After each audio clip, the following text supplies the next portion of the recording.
This is The Renaissance Art by Josh Culver and Jamie Christensen, narrated by Josh Culver. So, I'll talk about the beginnings of the Renaissance. The Renaissance didn't really happen overnight.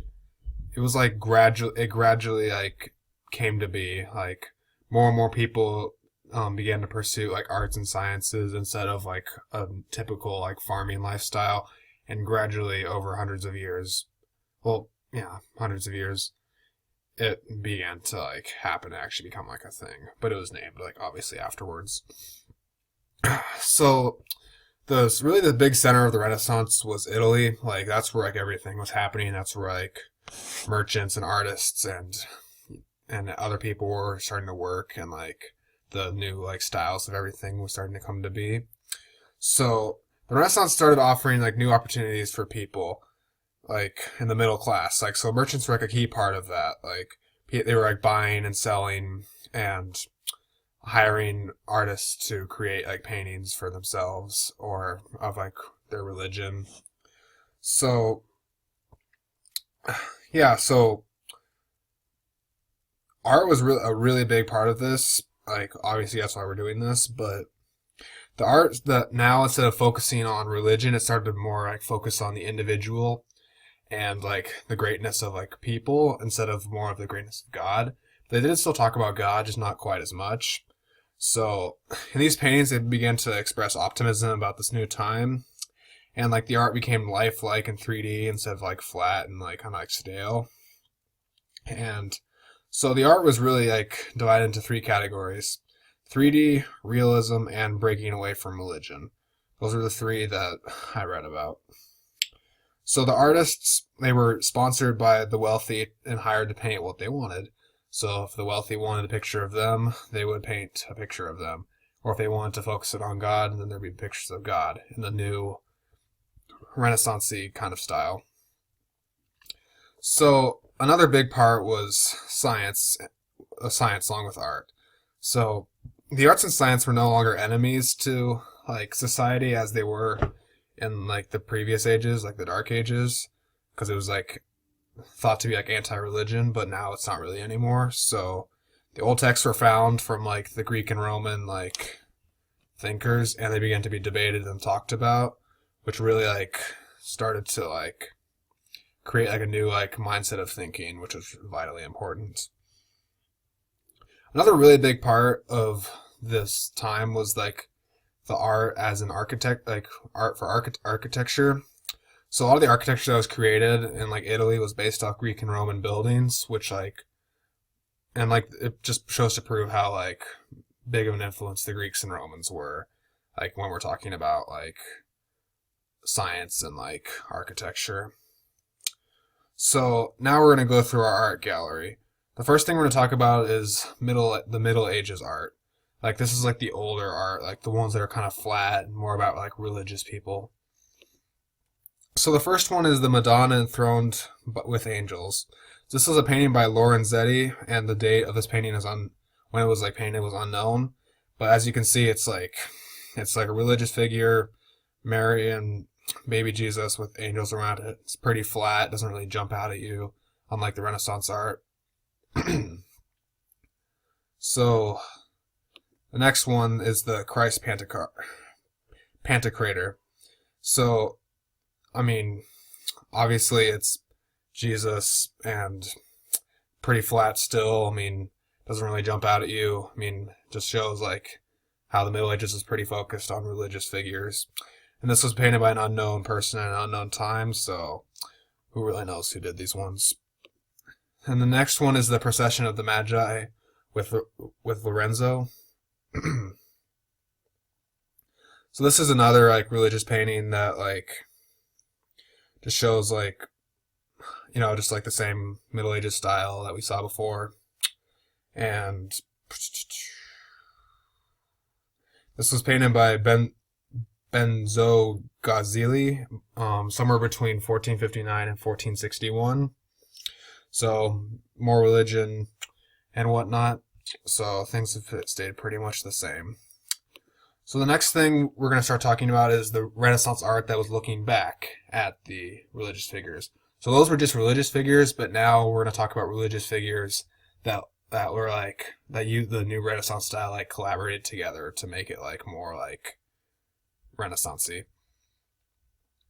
So the next like so this next picture is the Baptism of Christ, which is painted by the one and only Leonardo da Vinci, somewhere between 1474 and 1475, experts guess.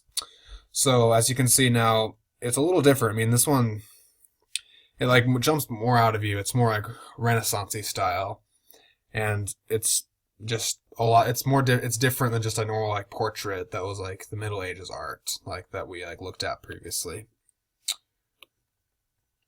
So the next one is Saint Bartholomew, which was another Renaissance painting that's looking back. So it's like a little. So now this is kind of like a religious portrait, but it like jumps out at you a little more. Like there's like a gold background, red, vibrant colors, and it's a lot different than just the normal portraits that we had previously. So this one was painted by Bartolomeo Vivarini, somewhere around 1485. So this is another great example of Renaissance art that is looking backwards. Now we're going to talk about the Renaissance art that was looking at moving forward, like expressing optimism about this new time period that they all knew that they were kind of living in, and like the changes that occurred. So the most obvious one that's like a lot of people have called it like the symbol of the Renaissance is the Sistine Chapel, which was painted by Michelangelo in 1483. So it's an amazing piece of art. I mean, like the whole chapel is painted by Michelangelo. I mean, like he's cranked his neck for hours to paint it. It's obviously a great painting. I mean, you can look at it in the picture, but yeah, vitally important to the Renaissance moving forward. So this next one is the Annunciation. Wait, something like that, sure. This one was painted by Donatello around 1453. And it's not painted, it was a sculpture.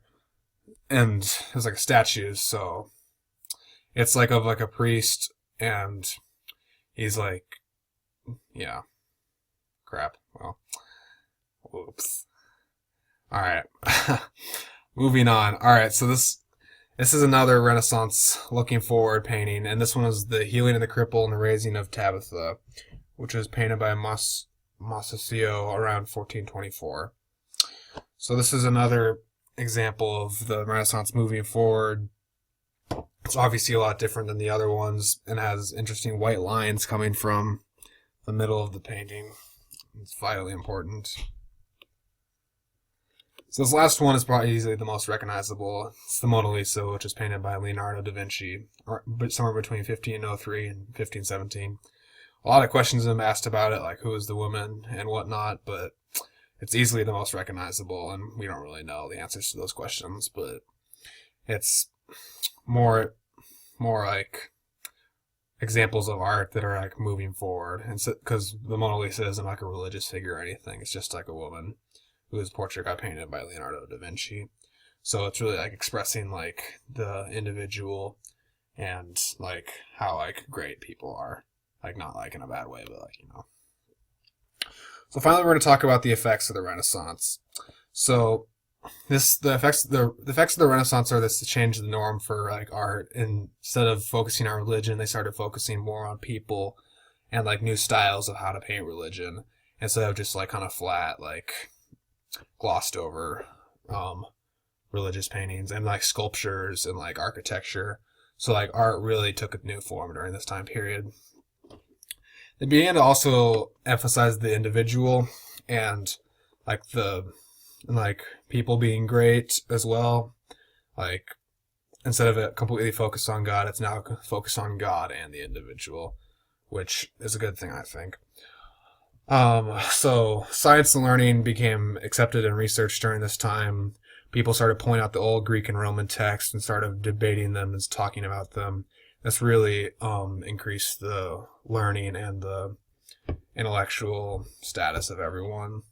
And also finally the middle class life was reinvented. Merchants began to be able to buy and sell things, and the economy took off during this time for painters and entrepreneurs, and it was vitally important. This really pushed us from the Dark Ages back. This is like the bridge between the Dark Ages and like close to the time period that we know it now. Like this really bridged it together and like advanced everything. It's very important. And this is the Works Cited, and thank you for watching.